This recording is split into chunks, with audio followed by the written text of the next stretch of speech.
Salam herkese. Bugün ben size tercüme edeceğim. Miss Jones and Miss Brown went to the same office.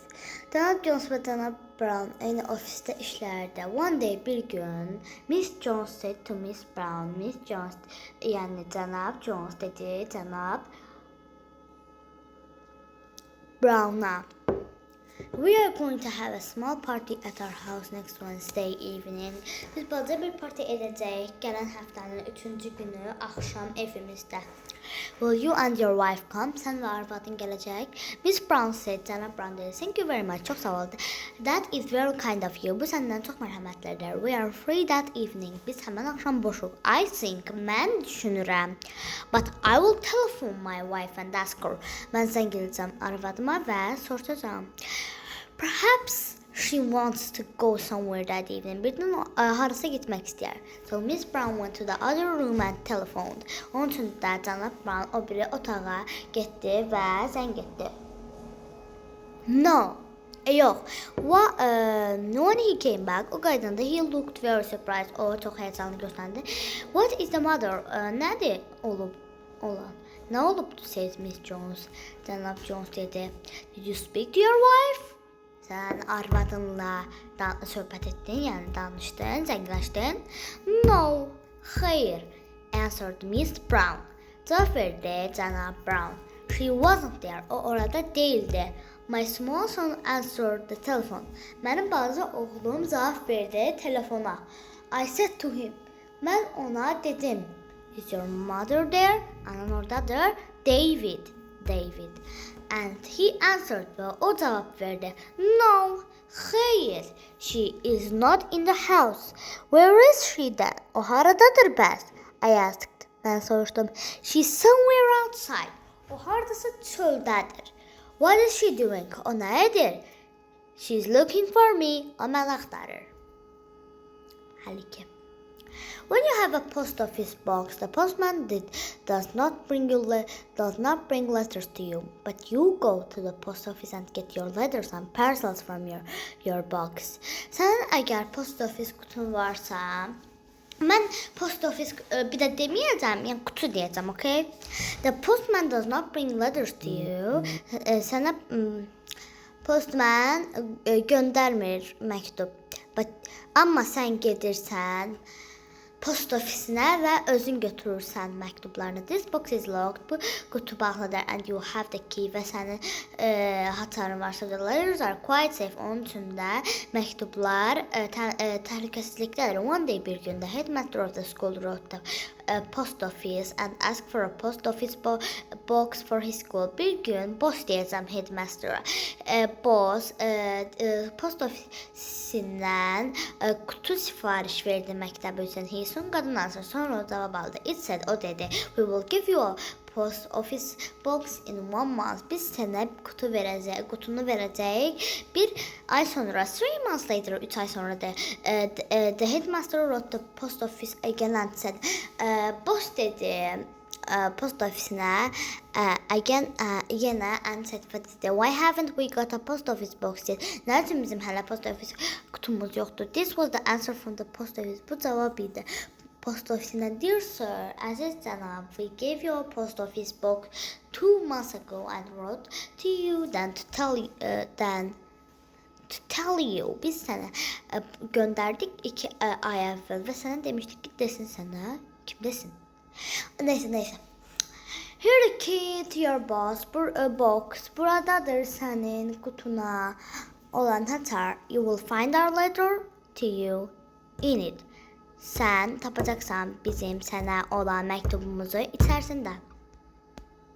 53. One night bir axşam there was a heavy snowstorm. Bir axşam ağır bir snowstorm düşünün. Qar çıxını vardı. And in the morning Miss Smith's garden was full of deep snow. Və səhər dolub gardenimiz Cənab Smith'in bağı məhləsi. Cənab Smith, Miss Smith wanted to take his car out. İstəyirdi maşınını çölə çıxartsın. So he paid a man to clean the path for his garage to his gate.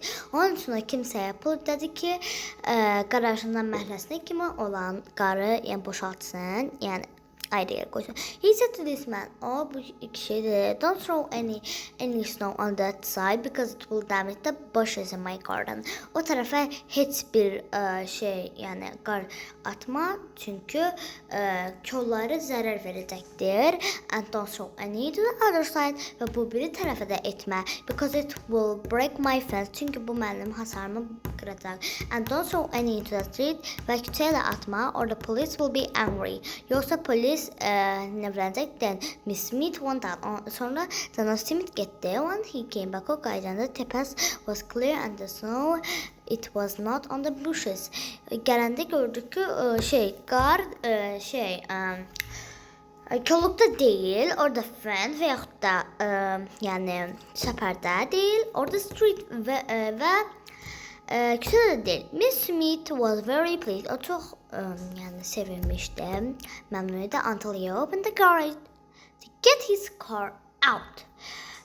Kimi o vaxta kimi hansı ki qarajını açdı. The garage was full to the top was all snow from the past. Yəni yerdən göyə kimi qaraj qar idi. And his car was somewhere under the. O maşında da harda bir yerdəydi, onların altında. 54. Başladıq. At the beginning of the First World War, Birinci Dünya müharibəsində, John Robinson was a soldier in the army. John Robinson əskər idi. He went to France with a lot of other soldiers. O çoxlu ayrı əskərlərlə getdi Fransaya and lived in a cold wet muddy camp və yaşayırdı sulu, soyuq, paltıqlı bir kampda. The rain came into his tent. Yəni yağış gəlirdi onun tentinə. There was mud and water on the floor. Yerdə var idi palçıq və su. And the food was not good. Və yemək yaxşı deyildi. Then he became an officer and went to work in the army in Paris. Sonra o bir officer oldu və işlədi Fransanın bir armisində. He lived very pleasantly there in a warm house.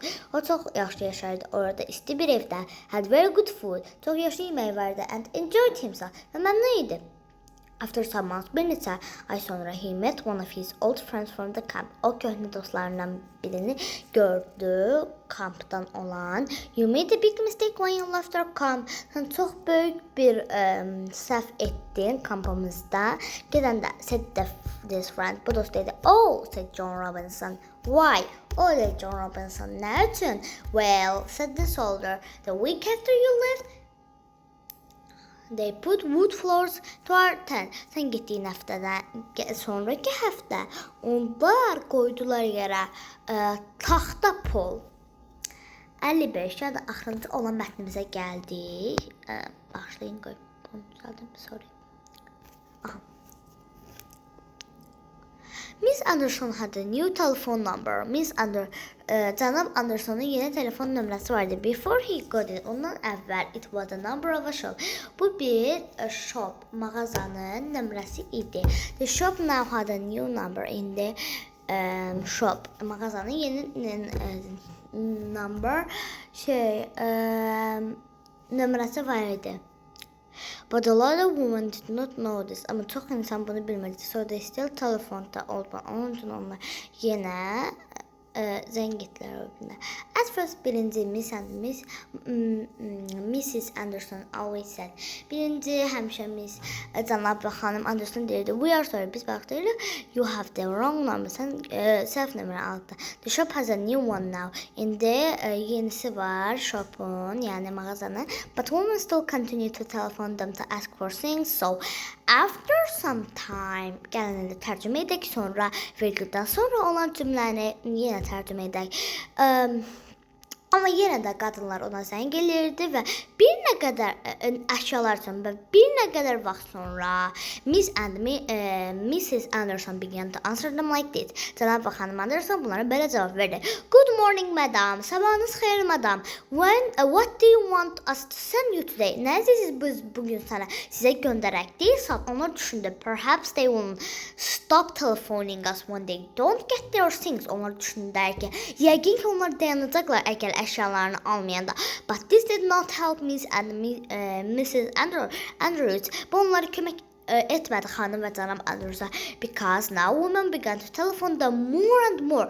Çünki indi başladı qadınlar ona daha da çox çəkin getməyə. And say angrily və acıqla deməyə. Where are my things? Mənim əşyalarım haradadır? They have not come yet. Onlar hələ də gəlməyiblər. Why haven't you sent them yet? Sən nə üçün onları göndərməmsən? Bu sonuncudur və çox sağ olun.